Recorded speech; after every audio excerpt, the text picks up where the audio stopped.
This is Sridhar Gadari, senior journalist, managing editor, V Media news. ఈరోజు మనం high court లాయర్గా పనిచేస్తున్న లక్ష్మారెడ్డి గారిని కలవబోతున్నాము. విమీడియా న్యూస్ రూపొందించిన దేశభక్తి దేవతామూర్తుల క్యాలెండర్ను ఆవిష్కరించారు.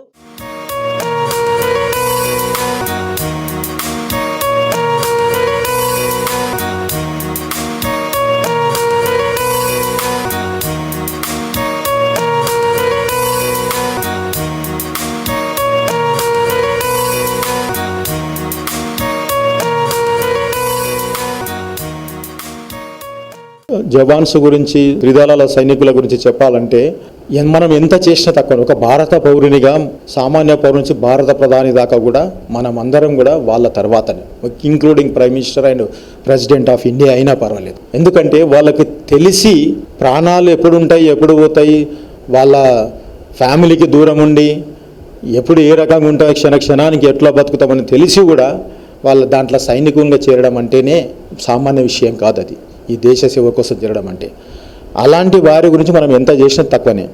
ఏదో ప్రభుత్వ పరంగా ఏదో ఉద్యోగులు వాళ్ళు ఎంత సైనిక్ వెల్ఫేర్ ఫండ్ అని ఒకటి పెట్టి సంవత్సరానికి ఒకసారి వెల్ఫేర్ కోసం ఏదో 5 రూపాయలు 10 రూపాయలు వసూలు చేస్తారు తప్ప, ఈ సైనికుల గురించి ముఖ్యంగా ప్రతి వర్గాలు కూడా వాలంటరీగా సైనిక్ వెల్ఫేర్ ఫండ్ అని ఒక ఫండ్ ఉంటుంది. ఆ ఫండ్కు వాలంటరీగా కాంట్రిబ్యూట్ చేసి వాళ్ళ వెల్ఫేర్ గురించి మనం ఎంత చేసినా కూడా తక్కువనే. కాబట్టి యువత, అదేవిధంగా పారిశ్రామికవేత్తలు కానివ్వండి, ఈరోజు ఈ దేశంలో చాలామంది కష్టపడి ముందుకొచ్చి ఐటీ కంపెనీస్లు పెట్టుకున్న వాళ్ళు కానివ్వండి, ప్రొఫెషనల్గా ఎదిగి మంచి ఫైనాన్షియల్ పొజిషన్ ఉన్న వాళ్ళు కానివ్వండి, అందరూ కూడా ఎంతో కొంత మన టాటా వారు ఎలా సమాజ సేవ చేసి ఆ రకంగా ముందుకొచ్చి ముఖ్యంగా సైనికుల గురించి మీరు కొంత కాంట్రిబ్యూషన్ చేస్తే చాలా మంచిదని నా అభిప్రాయం.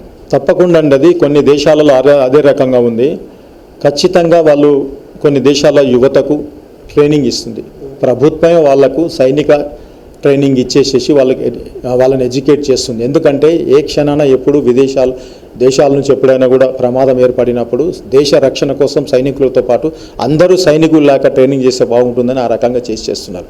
కాబట్టి ఇప్పుడున్న యువతకు కూడా ప్రభుత్వ పరంగా కూడా కొన్ని చర్యలు తీసుకోవాలి. మన దేశ రక్షణ కోసము ప్రతి ఒక్క యువత కూడా వాలంటరీగా, అదేవిధంగా ప్రభుత్వం కూడా, భారత ప్రభుత్వం కూడా చొరవ చూపించి ప్రతి ఒక్కరికి కూడా ట్రైనింగ్ ఇవ్వాలి. ట్రైనింగ్ ఇచ్చిన తర్వాత 1 year ట్రైనింగ్ ఇచ్చిన తర్వాతనే వాళ్ళకు ఎలిజిబిలిటీ ఫర్ ఎంప్లాయ్మెంట్ అని ఖచ్చితంగా పెట్టాలి. ఆ సర్టిఫికేట్ ఉన్న వాళ్ళకే ప్రభుత్వ ఉద్యోగాలు ఇవ్వాలి. ఈవెన్ ప్రైవేట్ సెక్టార్లో కానీ ఏదో కానీ అవసరం వచ్చినప్పుడు వాళ్ళు ఏ రకంగా అయినా కూడా దేశానికి సేవ కల్పించే, దేశం కోసము వాళ్ళు ముందుకు రావడానికి అవకాశం ఉంటుంది.